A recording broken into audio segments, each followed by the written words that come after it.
Bonjour à tous, donc nous revoici pour une vidéo sur le tarot, la tarologie, une vidéo où je vais vous présenter la lune cette fois-ci. Comme d'hab, je me présente d'abord, moi c'est Nadia Loriga, je suis une passionnée de tarot et du coup je vous propose quelques petites leçons. Alors je voulais faire un petit disclaimer quand même parce que j'emploie le mot leçon, bon c'est un grand mot, en fait c'est plutôt une initiation quoi, de la découverte du tarot. Et surtout, ce que je voulais dire, c'est qu'il m'arrive un nombre incalculable de fois de me tromper, de dire des erreurs, voilà, de me planter sur des dates, de me planter sur... je sais pas, je peux dire des conneries, hein. Moi je suis pas quelqu'un qui a une mémoire photographique, enfin voilà. Donc des fois je dis des trucs qui remontent à il y a longtemps et puis je vous les ressors comme ça en disant il me semble que c'est comme ci comme ça, mais bon, le prenez pas pour argent comptant, allez vérifier toujours parce que il se peut que j'ai fait une erreur. Et malheureusement je n'ai pas le temps de préparer ces vidéos, j'ai vraiment pas le temps, j'ai un métier à côté, enfin voilà. D'ailleurs, je suis extrêmement nuisante. D'habitude, je m'arrange pour faire mes vidéos, genre le matin après la douche. Là, c'est le soir après le boulot. J'ai marché un peu et du coup, je suis un peu nuisante. Toutes mes excuses. Faut dire qu'il fait un peu chaud en ce moment. Bref, tout ça pour dire que, attention, hein, ne prenez pas pour argent comptant tout ce que je vous raconte. Il se peut que je dise des conneries. Il se peut que voilà, hein, que ce soit pas entièrement vrai ce que je raconte, donc, ou que je sois un peu à côté de la plaque ou je ne sais quoi.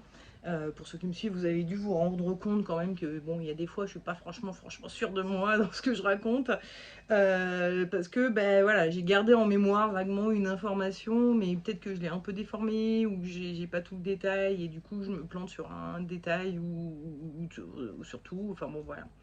Donc, hein, je voulais le préciser, je sais pas, ça m'est venu l'autre jour, je me suis dit, ouais, quand même, tu devrais peut-être leur dire que, comme tu prépares absolument pas tes vidéos, que j'ai pas été fouillée, vérifiée, enfin voilà, les dates précises, les noms précis, les je sais pas quoi, les je sais pas quoi. Il se peut que je dise des conneries. Et puis, de la même manière, toutes les interprétations que je vais vous donner sur le tarot, que ce soit les interprétations, on va dire, en consultation ou d'un point de vue initiatique et tout ça, c'est pareil, ce sont des infos que j'ai, que je garde. Alors, dans ma pratique, voilà, moi, c'est comme ça que je les vois, que je les utilise, etc. C'est peut-être pas la seule et unique façon de voir ces arcanes majeures. Donc, n'hésitez pas à lire des bouquins autour du sujet, etc. C'est vraiment, là, moi, ce que je vous donne, c'est un peu de l'initiation. J'ai envie de vous donner envie de faire du tarot et de vous servir du tarot. Voilà. Bon, allez, on va parler un peu de la lune maintenant, qu'on a mis les choses au point. Alors, la lune. Donc là, je vous présente d'abord le tarot meunier, hein, c'est celui que j'utilise la plupart du temps. Qui est un tarot récent, donc évidemment redessiné sur la base des tarots de Marseille classiques. Je vais vous montrer un vieux tarot de Marseille d'ailleurs. Vous pourrez voir que donc hein, il y a une forte ressemblance, à part que là le fond est blanc, là le fond est doré, mais bon, enfin doré, c'est pas doré, mais c'est une couleur imitation dorée. Donc, à part ça, voilà, hein, on a exactement le même personnage, la lune qui fait la même tête. Euh, alors, Kevin l'a rajouté des petits nuages parce que, en fait, Kevin s'est inspiré d'un tas de tarots de ce type-là, c'est-à-dire des facsimilés ou des images retrouvées de tarots, hein, de vrais tarots qui ont été retrouvés. Donc ça, c'est un tarot qui date des années 1700, il me semble que c'était 1704, un truc comme ça. Faudrait vérifier sur les deux deniers de vos tarots. Très souvent, vous voyez la date et le nom du créateur. Donc, bon, bref, petite info comme ça en passant. Bref, toujours est-il que Kevin a répertorié un certain nombre de vieux tarots comme ça. La grosse majorité de ceux qu'on a retrouvés, les plus intéressants, etc. etc. Et ça, c'en est un d'ailleurs, c'est un facsimilé, ça veut dire c'est une photocopie du jeu qui a été retrouvé et qui du coup date des années 1700. Donc ils en ont fait des photocopies, puis après ils l'ont édité en jeu, voilà, dont on peut se servir. Et bien Kevin a utilisé plein de jeux comme ça pour construire ses cartes. Donc on retrouve les éléments, puis de temps en temps, il y a un petit élément en plus comme ça, mais parce que ça se trouve sur un tarot, on ne sait pas lequel, voilà, pouf, il y avait ça sur un tarot, il s'est dit, tiens, c'est intéressant, allez hop, je le mets. Donc voilà. Mais sinon, voilà, hein, on voit bien que le tarot de Marseille, toutes les lunes se ressemblent. Ici, nous avons... Alors ça, c'est le tarot madenier. Alors, et ici, c'est celui qui a été dessiné par Jodorowsky sous la direction de Camoin. Je ne connais pas son prénom, d'ailleurs. Philippe Camoin. Parce que c'est une famille en plus Camoin, donc c'est une famille... il y a le père et le fils, ou le grand-père et le petit-fils, je ne sais plus, bref, il y a plusieurs noms. Mais il y en a un qui est encore vivant aujourd'hui, et c'est avec lui, je crois, hein, que Jodorowsky a travaillé pour redessiner ce tarot. Donc exactement le même concept, hein, que ce qu'a fait Kevin, c'est-à-dire qu'ils ont récupéré d'anciens jeux, et ils ont redessiné, donc Jodorowsky a redessiné les jeux en essayant de respecter voilà, la facture du tarot de Marseille, hein, on est d'accord, tout ça se ressemble, hein, on est quand même sur voilà, des choses très similaires. Et donc, et puis j'en ai un petit dernier, c'est le Grimaud, que je vous montre à titre très indicatif en fait, hein, à chaque fois que je vous le présente, le Grimaud. Je vous le présente parce que c'est un des jeux qui a été le plus courant pendant des années et des années et des années, on ne trouvait que le Grimaud. Grimaud, c'est l'éditeur, c'est Paul Marteau qui a fait les couleurs de ce jeu. Donc j'imagine qu'ils avaient déjà les dessins parce que bon, je sais pas exactement comment ça a été fait, mais je sais que c'est lui qui a fait les couleurs. Alors je vais peut-être pas prendre le petit parce qu'il est vraiment petit, mais on voit que justement au niveau des couleurs il y a un gros problème, hein, avec le Grimaud. Donc je vous le montre à titre indicatif parce qu'il y a de fortes chances que vous l'ayez chez vous, ou que votre mère, votre grand-mère, enfin voilà, quelqu'un de vous redonne un tarot comme ça et tout, parce que pendant très très longtemps, on avait quasiment que ce jeu-là qui était proposé. Et puis, ça s'est un peu démocratisé, et puis maintenant, on trouve des tas d'autres jeux dans tous les sens. Celui-ci était fourni avec un livre d'ailleurs de celle qui a écrit La Voix du Tarot avec Jodorowsky. Comment elle s'appelle déjà? Je ne me rappelle plus. Maria... ça commence par un C, je ne me rappelle plus son nom de famille, je suis désolée pour elle. Mais en fait, en gros, on dit toujours que La Voix du Tarot, c'est Jodorowsky qui l'a écrit, mais en fait, c'est plutôt Maria machin, qui... Ah bah tiens, non, on va pas l'avoir ici sur la boîte, parce que là, c'est vraiment la boîte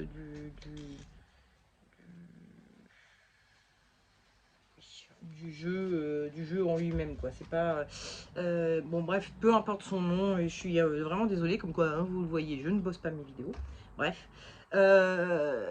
Maria Machin en fait, c'est elle qui a écrit tout le livre, La Voix du Tarot, sur tous les enseignements que lui avait donné ou qu'a donné Jodorowsky quand il faisait ses tarots.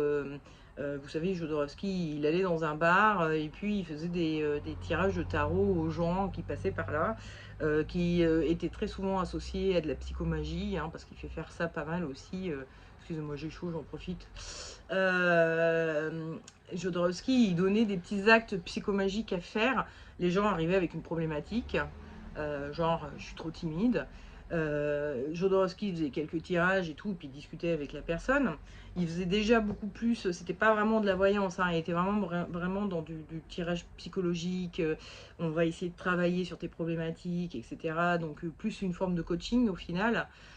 Et donc de ça, une fois qu'il avait l'histoire de la personne, qu'il voyait un peu d'où ça pouvait venir, etc., sa problématique, il donnait des actes psychomagiques à faire à la personne pour se libérer. Donc ça, c'est un truc qui est utilisé un peu en psychologie moderne, où par exemple on en a gros sur la patate parce qu'on n'a jamais pu dire à notre père quelque chose, voilà, et puis maintenant il est décédé, alors du coup le psy vous dit écrivez-lui une lettre et puis postez-la et mettez l'adresse rue du Paradis, et la ville c'est le ciel, enfin voilà. Qu'on poste, les facteurs ont tout à fait l'habitude, enfin la poste a tout à fait l'habitude de recevoir des lettres du Père Noël, des lettres à des disparus, etc. Ils savent que c'est pas envoyé, évidemment, voilà, Donc c'est habituel, vous inquiétez pas, vous pouvez le faire. Vous pouvez même ne pas la timbrer au final, ça n'a pas trop d'importance.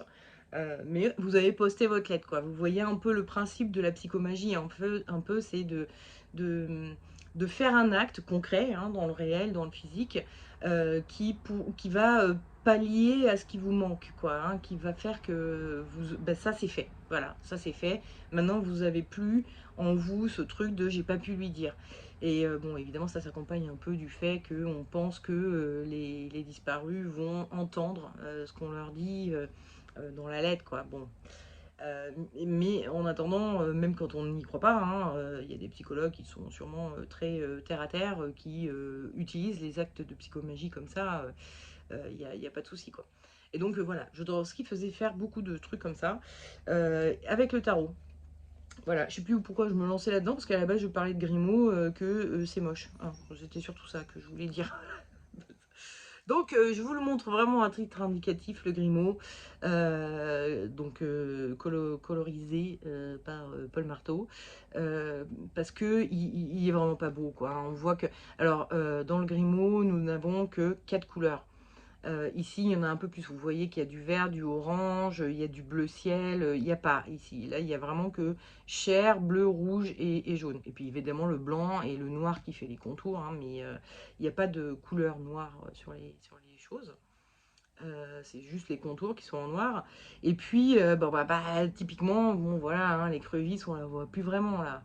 Alors qu'ici, elle est bien présente. Ici, elle est bien présente. Donc ça, ce sont des tarots modernes, hein, d'accord. Ça, c'est les années 1930. Ça, c'est plutôt les années, euh, ça, je dirais 70-80 peut-être. Il faudrait que je vérifie un jour les dates. C'est pareil, je fais jamais. Ça, c'est pareil, j'ai jamais vérifié la date, mais bon, c'est après 2010, en tout cas, c'est sûr. Et celui-ci, 1700. Hein, et on reste dans des couleurs, bon, on la voit super bien, l'écrevisse, il n'y a pas de souci. Enfin voilà, les couleurs sont là, quoi, il n'y a pas de souci. Grimaud, je sais pas pourquoi il a fait ça, il n'a pas fait les couleurs. Bon, hein, allez comprendre. Enfin, il a pas fait. Je crois que c'était lié à des problématiques de l'impression à l'époque, le permettait pas vraiment. Pour faire un tirage peut-être en grande quantité. C'était peut-être pas très facile d'ajouter plusieurs couleurs. Enfin, je sais pas. Il y a peut-être un souci technique qui aurait fait que ça aurait coûté trop cher d'ajouter d'autres couleurs. Je ne sais pas.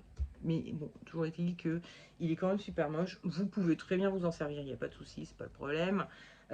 Si vous l'avez, vous pouvez vous en servir, il n'y a pas de souci. Mais bon, si vous avez envie d'un tarot un peu plus joli, un tarot de Marseille un peu plus joli, allez vers des jeux un peu plus modernes. Par exemple, le Jodorowsky est très courant. Alors moi j'ai une version mini, mais il existe aussi en version classique. Hein. Moi c'est vraiment mon jeu de voyage, ça. Hein. J'ai un peu tout le temps dans le sac à main. Donc voilà, mais c'est histoire que voilà, ils ne me prennent pas trop de place dans le sac à main. Je déteste avoir des gros sacs à main. Voilà, 36-15 ma vie. Mais toujours est-il que il existe en gros, enfin en gros, en normal, on va dire. Il n'y a pas de souci. Et puis il y a d'autres facsimilés qui existent. Hein, vous pouvez trouver d'anciens jeux de tarot comme celui-ci. Donc comme je vous l'ai dit, je crois que celui-ci ne se trouve pas à la vente comme ça. Il était fourni avec un livre. Mais Marianne Costa. Voilà, le livre de Marianne Costa. Il me semble que c'est ça son nom. C'est pas Maria, c'est Marianne Costa. Eh ben, si vous achetez le livre de Marianne Costa, eh ben, vous trouverez le tarot madonier dedans. Un facsimilé du tarot madonier. Mais il existe d'autres, voilà. Hein. Alors souvent, c'est des petites maisons d'édition. Les jeux coûtent un peu cher parce que ce sont des facsimilés. Donc, c'est un travail, c'est de la petite édition, quoi. Donc, ça peut vous revenir cher par rapport à un jeu, le Jodo. Il y a des chances de ouf que vous rentriez dans une boutique ésotérique et que vous le trouviez. Hein, le Jodorowsky. Idem pour le Grimaud. Alors, ce sont des jeux grande distribution, pardon, ceux-là. Celui de Kevin, je crois qu'il faut le commander. Alors celui-ci avait été... Ouais, c'est de l'auto-édition. Donc celui-ci, faut le commander directement enfin, sur son site. Mais bon, vous allez en trouver, il n'y a pas de souci. Voilà. Hein. Ensuite, je vais vous présenter d'autres sortes de jeux de tarot. qui ne sont pas des tarots de Marseille, disons, selon moi. À commencer par le Oswald Wirth, qui est le tarot qui accompagne, pareil, le livre, le tarot des imagiers du Moyen-Âge. C'est un livre ancien, hein, Wirth, c'est 19e siècle, hein, donc on est sur un, bon, voilà, un truc. Enfin, moi, les versions que j'ai trouvées du tarot des imagiers du Moyen-Âge, elles sont reliées en cuir, vous savez, c'est vraiment un bouquin à l'ancienne. Donc on devait le trouver au début du siècle dernier. Peut-être milieu du siècle dernier, je sais pas. C'est un truc qu'on avait dans la famille, nous, donc voilà. Mais il se trouve plus trop, je crois, aujourd'hui, ben, il est plus édité, quoi. Vous n'allez pas le trouver en brochet, il me semble, hein, à vérifier. Mais il me semble que non, parce que quand je savais pas qu'on l'avait, et je l'avais acheté, ce livre, et j'avais dû l'acheter d'occasion sur un site, genre Rakuten ou je ne sais quoi. Enfin voilà, je l'avais acheté d'occasion, moi. Parce que en fait, il est plus édité. Mais en attendant, ça va avec un livre. Alors, Wirth, pareil, a fait un rassemblement de tous les anciens jeux qu'il connaissait. Et il en a fait, voilà, ça. Sauf qu'il n'a pas respecté la facture du tarot de Marseille comme ont fait les autres, hein. Meunier, Camoin, même Grimaud, hein. Ils ont respecté la facture du tarot de Marseille. Alors, je vais plutôt prendre l'ancien tarot de Marseille, celui de 1700, là, du XVIIIe siècle. Voilà, hein, il a pas, on voit que par rapport à celui-ci, les chiens ont vraiment la même tête, l'écrevisse aussi, la lune aussi. Là, on voit que ça, il a modifié des choses. Alors, il a respecté, comment dire, la composition, hein. Il y a les deux tours, il y a les deux chiens, il y a, bon, moi je vois plutôt un homard qu'une écrevisse, mais bon, il y a une mare aussi, mais qu'il a fait en forme de coquillage, de coquille Saint-Jacques. Bon, il y a même les petites gouttes qui montent. Bref, il a respecté un certain nombre de choses quand même, hein. On n'est pas sur du délire, quoi, hein. Mais c'est trop bien dessiné par rapport à un tarot de Marseille. Donc moi, je ne le rentre pas dans les tarots de Marseille. Mais j'ai déjà entendu dire que c'en était un. Alors, je ne sais pas. Je ne sais pas. D'autant que ben, il s'appelle le tarot de Marseille des anciens... alors attendez. Le tarot des anciens imagiers du Moyen-Âge, des imagiers du Moyen-Âge, pardon. Donc vraiment, pour lui, on est, pour Wirth, on est dans du tarot de Marseille, hein, pour lui. Mais bon, sauf que moi, ça me fait bizarre d'appeler ça un tarot de Marseille, vu que c'est un peu trop bien dessiné, quoi, hein, pour un tarot de Marseille. Là, moi, j'ai une version où il y a de la dorure. Enfin, c'est même plutôt de la cuivrure. C'est joli. Il est sympathique. Et puis, vous voyez, hein, il reste dans les codes du tarot de Marseille, donc vous pouvez tout à fait vous en sortir avec ce tarot-là aussi. Et puis, nous avons le tarot d'Arthur Waite. Arthur Waite, alors on appelle ça le Rider-Waite, voire Rider-Waite-Smith pour celui-ci, parce que c'est Pamela Smith qui a fait les illustrations. Donc, Arthur Waite était pareil, un ésotériste du 19e siècle qui faisait partie d'un certain nombre de sociétés initiatiques, secrètes, francs-maçons, Golden Dawn, etc. etc. C'est d'ailleurs un des jeux les plus utilisés dans la Golden Dawn. Ils ont essayé d'en créer un rien qu'à eux, la Golden Dawn, avec leur titre à eux, le tarot de la Golden Dawn. Ben, à l'intérieur de la Golden Dawn, il semblerait que personne ne l'utilise, tout le monde utilise celui-ci, le Rider-Waite-Smith. Mais l'intérêt du Rider-Waite, enfin, on va commencer d'abord par parler de Rider-Waite. Il a fait des dessins qui ont, pareil, un peu plus rien à voir. Donc, on a toujours les deux tours, on a les petites gouttes, voilà, on a les deux chiens, on a l'espèce de homard, écrevisse, on ne sait trop quoi. Ça ressemble même à un scorpion, limite. Enfin, c'est un peu chelou. Enfin, bon, il semble qu'il y ait une queue, mais qu'il ne soit pas de scorpion. Mais bon, il a des petits bras bizarres, ce truc-là, hein. Bref, les éléments sont là, quoi, hein, mais encore une fois, on n'est pas du tout sur la facture d'un tarot de Marseille. Et là, clairement, on n'appelle plus ça un tarot de Marseille parce que, notamment, il a inversé la force et la justice dans son jeu. Donc, les numérotations ne sont pas les mêmes que dans le tarot de Marseille. Et du coup, les gens, enfin voilà, c'est pas un tarot de Marseille, c'est un Rider-Waite. Et l'intérêt de Rider-Waite, c'est que il y a des versions très modernes. C'est le jeu le plus édité dans le monde. Et il y a des versions très modernes qui ont été reprises par des artistes. Donc ici, nous avons le Silhouette Tarot et ici, le Tarot de la Forêt Magique.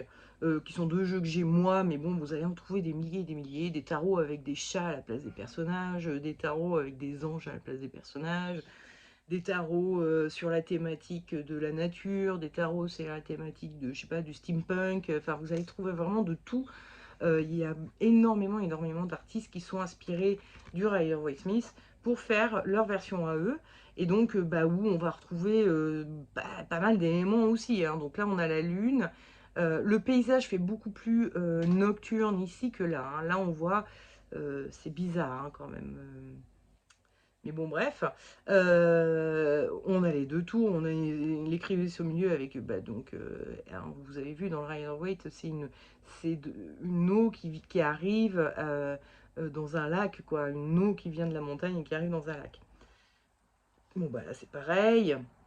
Il y a les 2 chiens, alors c'est assez rigolo, hein, on a vraiment ces 2 tours là qui me font penser, j'imagine que c'était un peu une façon pour eux de représenter Jacqueline et Boaz, les 2 tours, euh, les 2 piliers qui sont à l'entrée du temple de Salomon et qu'on voit dans pas mal de sociétés initiatiques notamment, maçonnerie et très probablement Golden Hand, c'est très possible.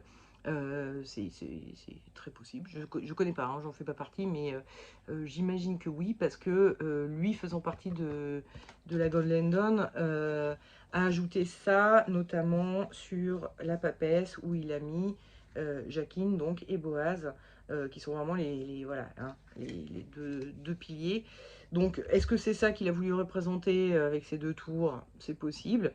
Là, ils ont fait une version où ce sont 2 petits gardiens, hein, on voit qu'ils sont armés et tout, comme s'ils gardaient l'entrée, le passage, hein. Bon, Jacqueline et Boaz, c'est vraiment un passage, on rentre dans le temple. Bon, peu importe. Ici, ils ont gardé aussi, hein, ce sont 2 arbres, parce que c'est très naturel hein, comme ambiance, le silhouette Starro. L'écrevisse a été remplacée par un petit bugs, là, un petit enfin, pas une écrevisse, c'est un petit coleptère, enfin une bestiole, quoi. On a le chien et le loup qui sont là.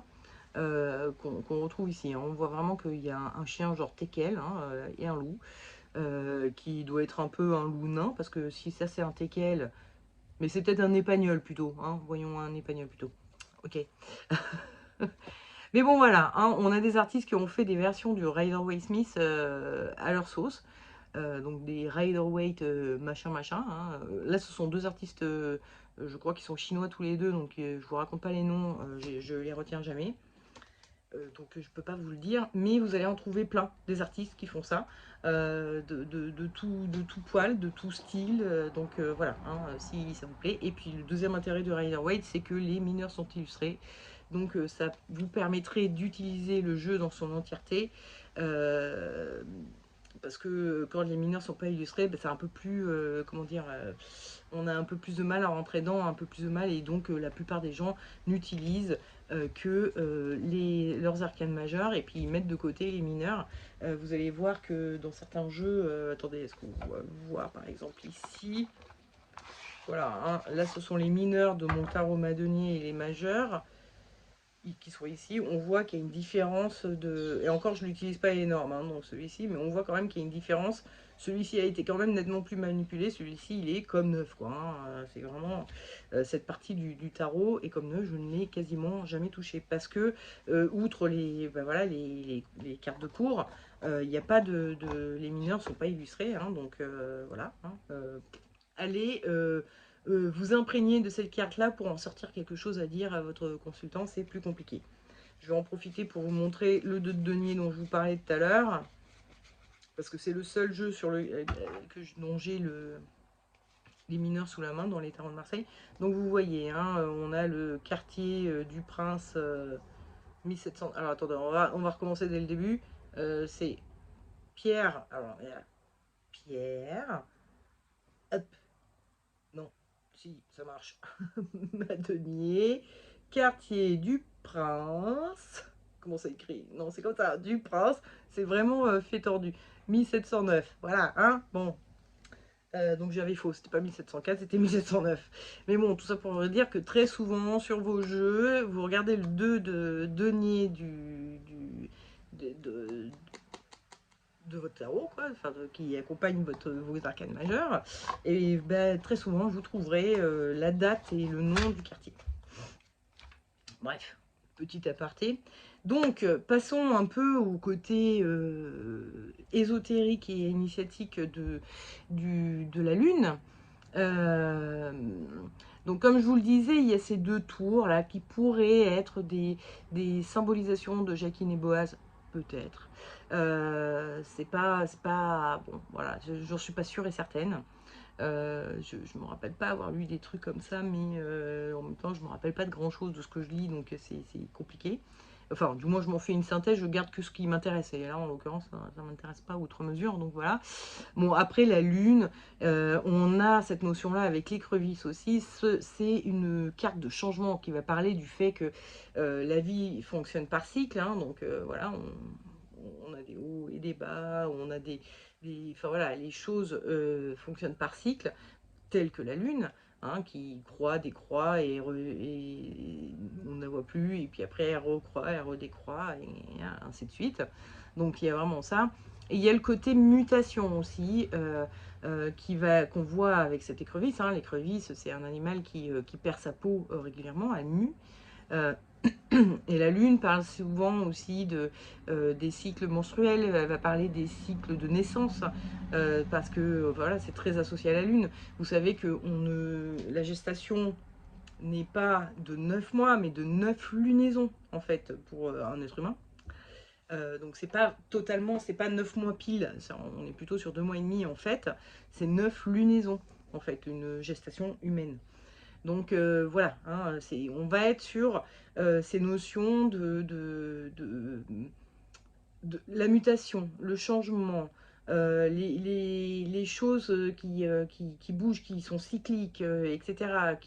Et donc l'acceptation, c'est un truc assez taoïste et compagnie, c'est l'acceptation que le changement fait partie de la vie et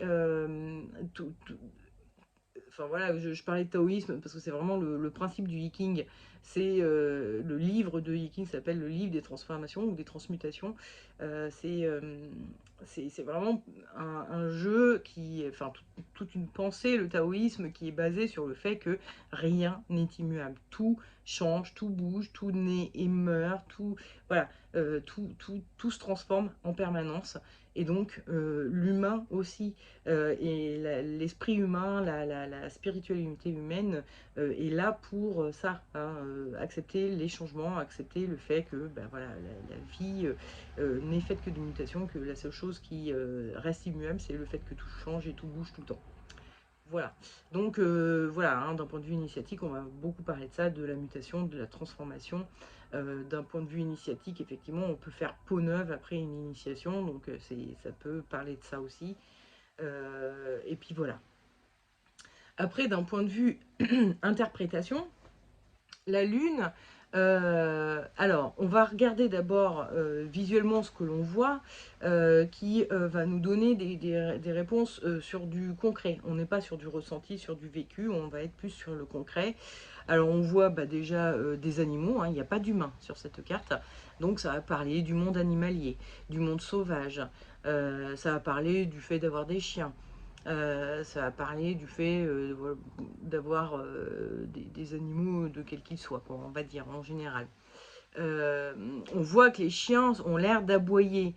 Donc ça peut parler aussi d'être dans des négociations ou de s'engueuler, de se prendre la tête. Hein, on est vraiment sur, voilà, wow, wow, wow, wow, wow. On se crie dessus, on s'aboie dessus. Hein. Euh, Comme on est dans le noir, ça peut être aussi le fait de parler dans le dos des gens. Hein, on est dans le noir, on se cache pour discuter de blablabla. Donc ça peut parler un peu de la calomnie aussi.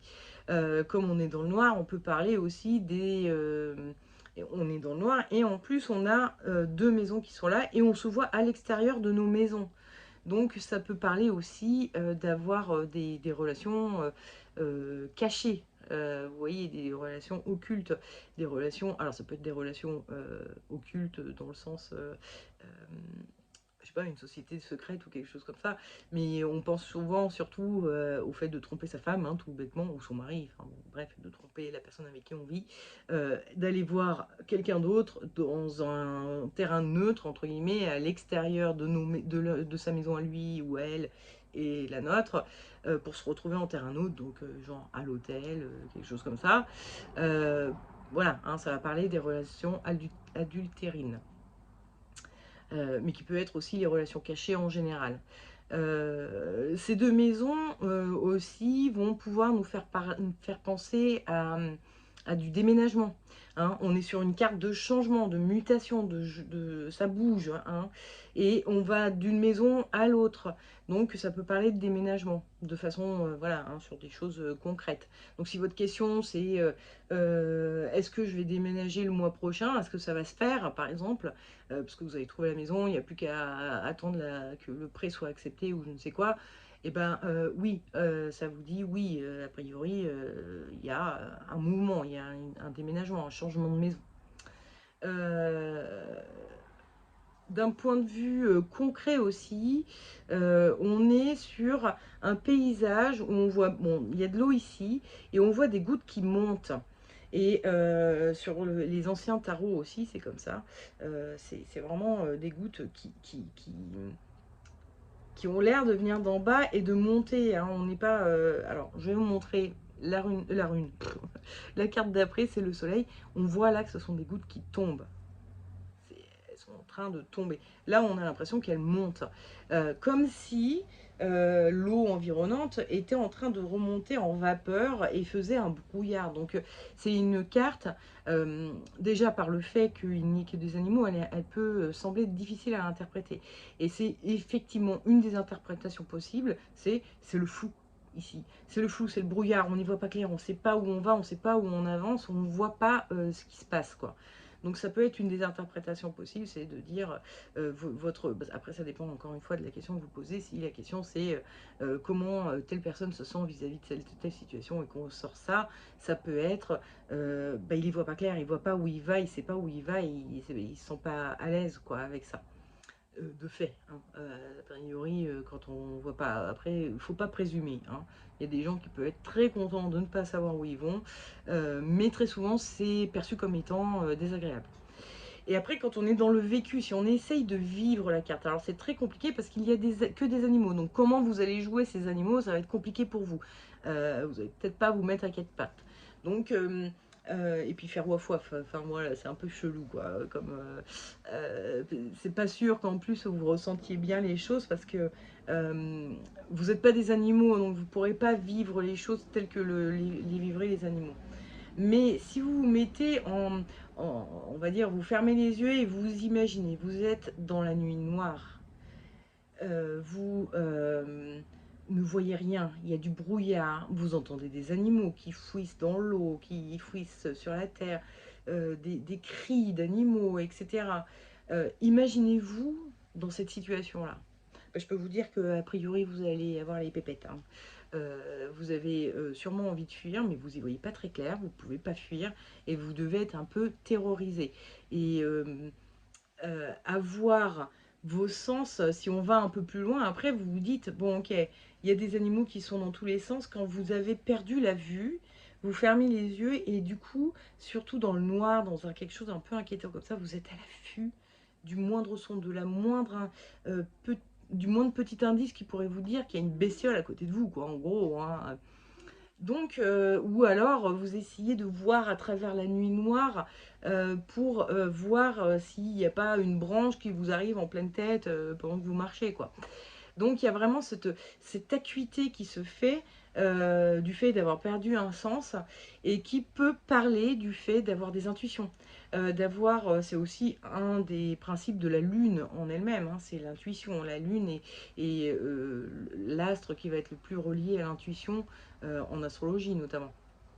Donc ça peut parler d'intuition, d'avoir ses sens aux aguets, et puis éventuellement d'être un peu en flip, de se dire oula, je vois vraiment pas où je vais, je sens des trucs chelous autour de moi, j'ai l'impression qu'il y a un truc, vous savez, et c'est pas forcément vrai ce qui va vous arriver, si vous avez cette perception dans votre vie de tous les jours, hein, Ça ne veut pas dire que vous allez vraiment, il va vraiment y avoir quelque chose qui va vous tomber dessus.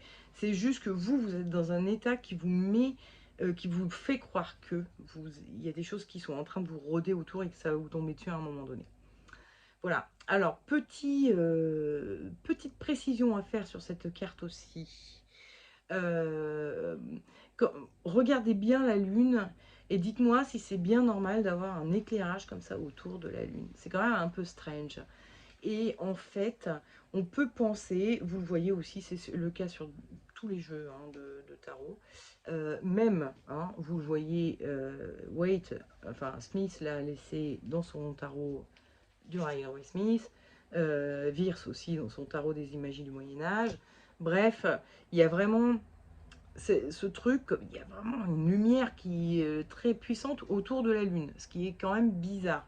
Quand bien même elle serait pleine, on serait plus dans quelque chose comme ça. Hein. Ok, on la voit super bien, il y a un halo autour, ok, mais de là à avoir des rayons lumineux, quand vous regardez la carte suivante, on se dit, bah, derrière la Lune, c'est le Soleil. Et quand la Lune est devant le Soleil, c'est quoi? Bah, c'est une éclipse. Donc il peut y avoir cette notion que quelque chose est éclipsé pendant un moment donné, que tout d'un coup vous y voyez plus clair, vous étiez en plein jour, vous pensiez aller voir très bien où vous alliez, puis tout d'un coup vous y voyez plus rien. Il peut y avoir ces notions-là d'éclipse, hein, et de voilà, perdre tout d'un coup la vision des choses. Donc voilà, hein, c'est une carte qui va donc parler beaucoup de brouillard, de pas y voir clair, qui va parler des choses que l'on cache, qui sont cachées, qui va parler de tout le côté animal, bestial, sauvage. Donc ça peut parler aussi, donc hein, j'ai oublié de le dire tout à l'heure, mais ça peut parler des animaux en eux-mêmes, mais ça peut parler aussi de nos instincts animaux. Hein. Imaginez-vous, encore une fois, dans le noir, en pleine forêt, vous y voyez rien, vous entendez plein de bruit et tout. C'est ce qui vous se réveille en vous, c'est votre instinct animal de protection et qui fait vous tendre l'oreille au moindre bruit, vous dire attention, ça dépasse ce qui se rapproche, donc il faut que je bouge. Et, enfin voilà. Donc il y a vraiment tout ce côté animal et qui peut être, comme on est sur quelque chose d'occulté, des choses un peu animales. On va dire malsaines. Hein. On peut aussi parler de un peu de bestialité, quoi, hein, voilà, en sexualité ou en général dans tout. Ça peut être des colères qui sont très puissantes parce qu'elles viennent des tripes vraiment. Enfin voilà, hein, ça peut être, c'est pas forcément que les amours cachés, mais bon, très souvent quand même. Hein. Voilà, si vous tirez ça, c'est par rapport à une histoire de couple, vous pouvez, bon, la personne avec qui vous êtes, elle est mariée, non? Vous êtes pas, vous lui avez demandé, parce que bon, c'est bizarre, il vous emmène qu'à l'hôtel, demandez-lui quand même. Voilà. Bon bah voilà, hein, je pense qu'on a fait à peu près le tour de la question, hein, de notre lune. On se retrouve bah, la semaine prochaine pour parler du soleil. Donc. Et puis, bah, il ne me reste plus qu'à vous souhaiter une bonne semaine d'ici là. À vendredi pour le tirage des énergies du week-end. Et sinon, mercredi prochain pour le soleil. Allez, bisous, bacho. À bientôt. Ciao.